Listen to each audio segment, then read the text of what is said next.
What was the dream? For generations, the American dream was a guiding light. It was more than a catchphrase.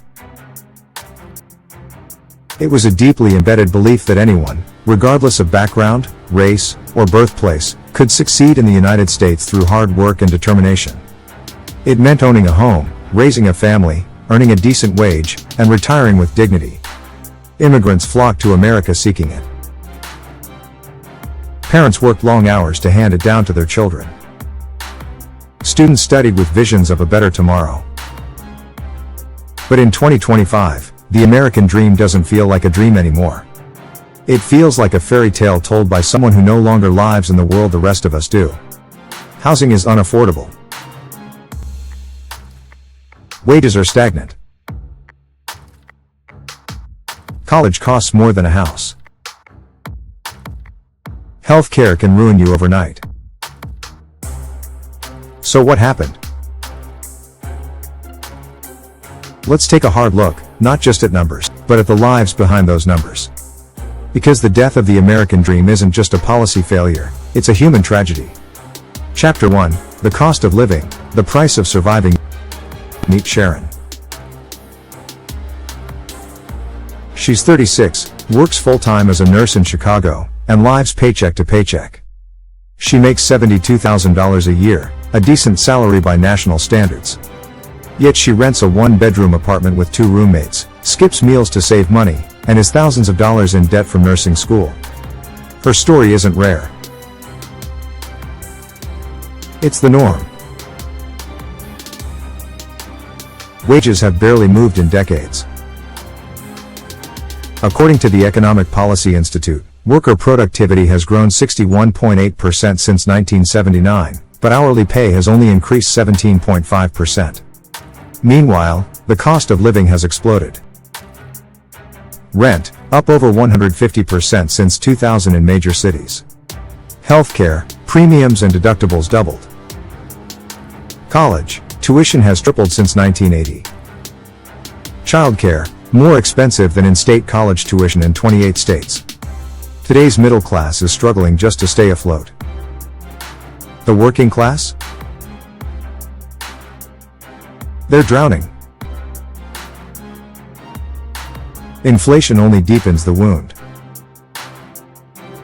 Basic groceries like milk, eggs, and bread have surged in price. Utility bills consume a larger chunk of paychecks. And yet, when workers ask for raises, they're told to be grateful they have a job. For too many Americans, survival has replaced ambition. The dream was once about thriving. Now it's about not falling further behind. The reality is even more painful in rural and marginalized communities. In Appalachia, for instance, entire towns are dealing with the collapse of local industries, shrinking populations, and opioid epidemics. In urban neighborhoods, essential workers who risked their lives during the pandemic are now being priced out by gentrification. Families who once saw upward mobility as a birthright are now adjusting to downward mobility as an expectation. Children grow up watching their parents struggle and learn quickly that the promises of yesterday might not apply to them. For every statistic, there's a story of a dream deferred or destroyed. Chapter 2, Housing, the dream that became a mirage. Home ownership was once the ultimate symbol of achieving the dream. But for many, owning a home now feels like chasing a mirage in a desert. The median price of a home in 1980 was about $64,000. Adjusted for inflation, that's around $230,000 today. But the actual median price in 2025? Over $430,000. Why?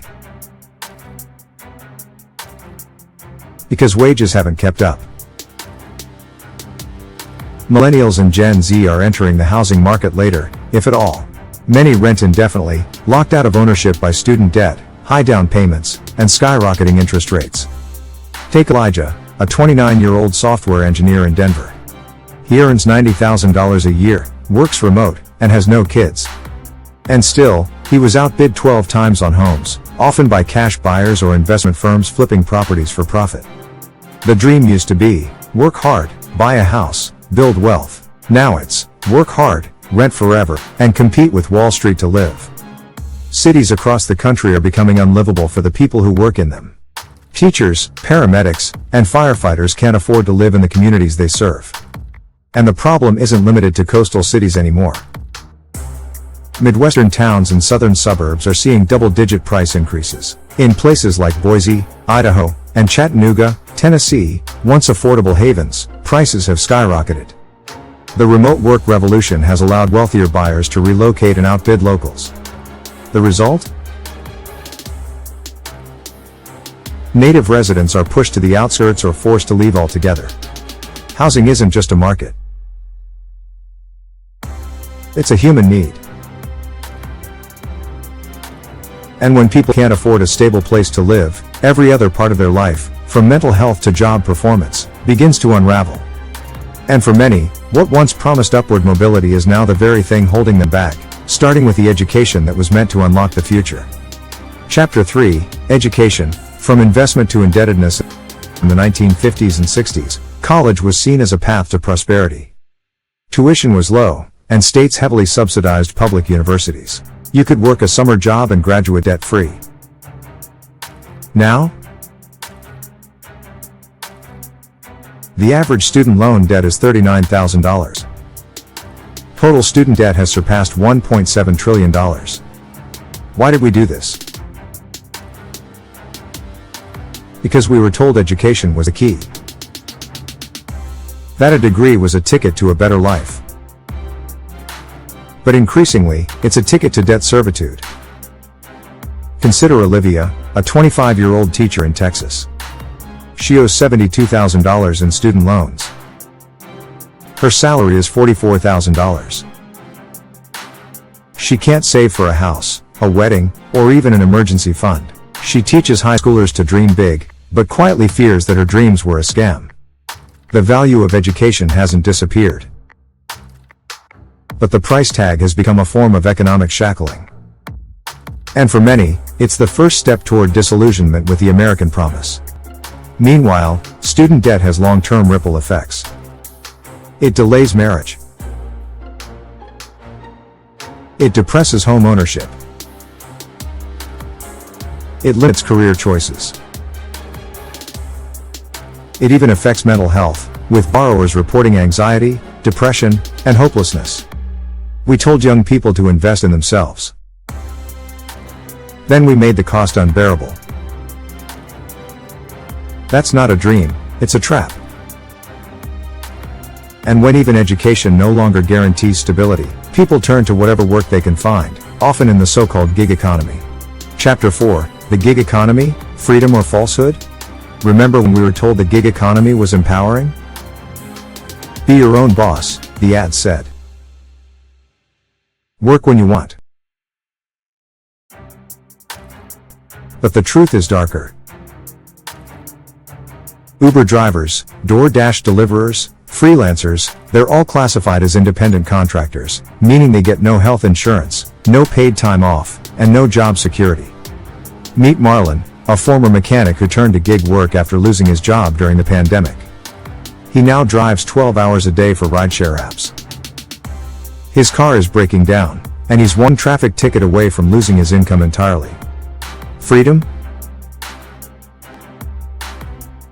Not really. The gig economy doesn't offer a new dream. It recycles the old one, stripped of benefits, safety nets, or humanity.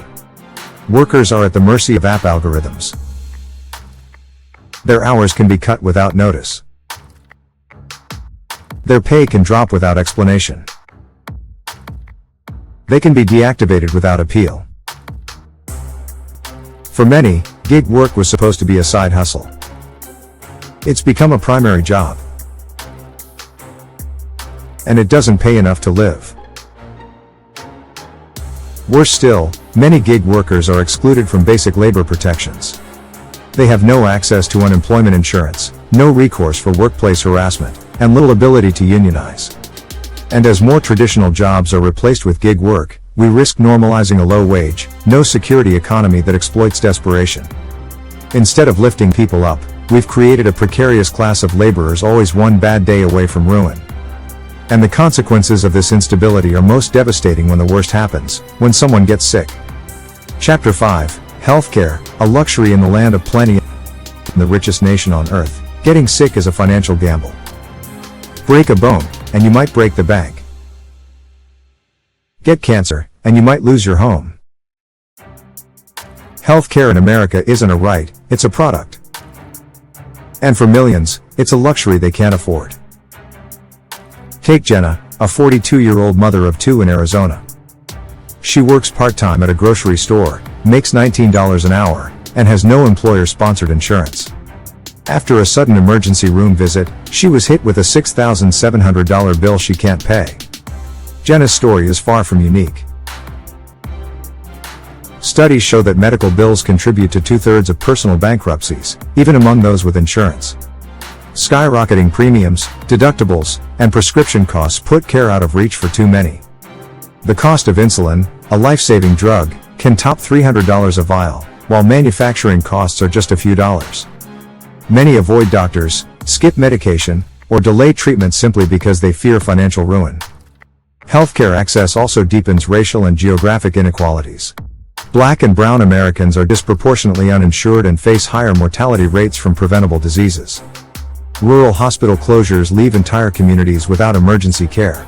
Until healthcare is recognized as a basic human right rather than a corporate commodity, millions will remain trapped, forced to choose between medicine and rent, between survival and death.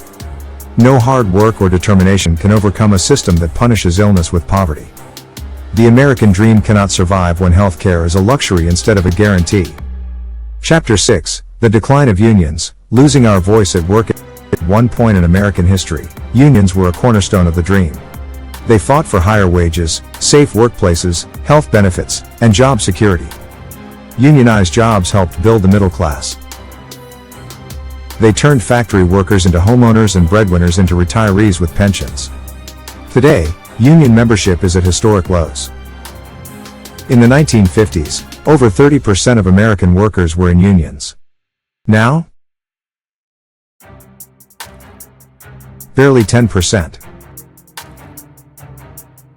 This decline didn't happen by accident. It was the result of decades of corporate lobbying, anti-union legislation, and aggressive union-busting campaigns. Companies moved jobs overseas, fired organizers, and hired consultants to dissuade workers from organizing. And without unions, workers lost bargaining power. Wages stagnated. Benefits shrank. Job security vanished. Meet Ricardo, a warehouse worker in Atlanta.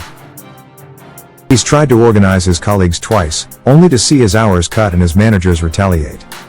They say we have a voice, but only if we stay quiet, he says. Unions are not perfect. But they're one of the few tools workers have to level the playing field. Without them, the promise of fair pay for honest work fades. Chapter 7, The Wealth Gap, A Dream for Whom? Perhaps nothing illustrates the death of the dream more clearly than the wealth gap. Today, the top 1% of Americans own more wealth than the entire bottom 90% combined. Billionaires saw their fortunes grow by trillions during the pandemic. Meanwhile, millions lost their jobs, their homes, and their savings. This isn't just inequality. It's a divide so deep, it's nearly feudal. Take 2 children born today, one in a wealthy zip code, one in a poor one. Their life trajectories will differ dramatically. One will have access to good schools, safe neighborhoods, quality healthcare, and well-connected mentors. The other may face food insecurity, underfunded schools, and chronic stress. The dream promised mobility. But in reality, your zip code is more predictive of your future than your talent or effort. If the American dream is to mean anything, it must be achievable for all, not just inherited by a few. Conclusion, a dream deferred, or a call to action? The American dream isn't dead. But it's on life support, kept alive not by policies, but by people who still believe in something better. You see it in Sharon, Elijah, Olivia, Marlon, and Ricardo, ordinary people pushing through extraordinary challenges. They are not failures of personal responsibility. They are evidence of a system rigged against the very ideals it claims to uphold. We've allowed corporations to hijack the economy. Let Wall Street outbid Main Street. Turn education into debt. Work into desperation. Health into privilege. And democracy into a transaction. But the truth is, this didn't just happen. We made policy choices that favor the few over the many. We disinvested in communities. We crushed unions. We sold off housing, healthcare, and higher education to the highest bidder. And the good news? What was done can be undone. The American dream isn't a myth. It's a promise, one we can still choose to fulfill. That means fighting for living wages, universal health care, debt-free college, affordable housing, and the right to organize. Not as luxuries, but as basics. The question isn't whether the dream is dying. The question is whether we're willing to fight for its life. Because a dream deferred is not a dream denied, unless we let it be.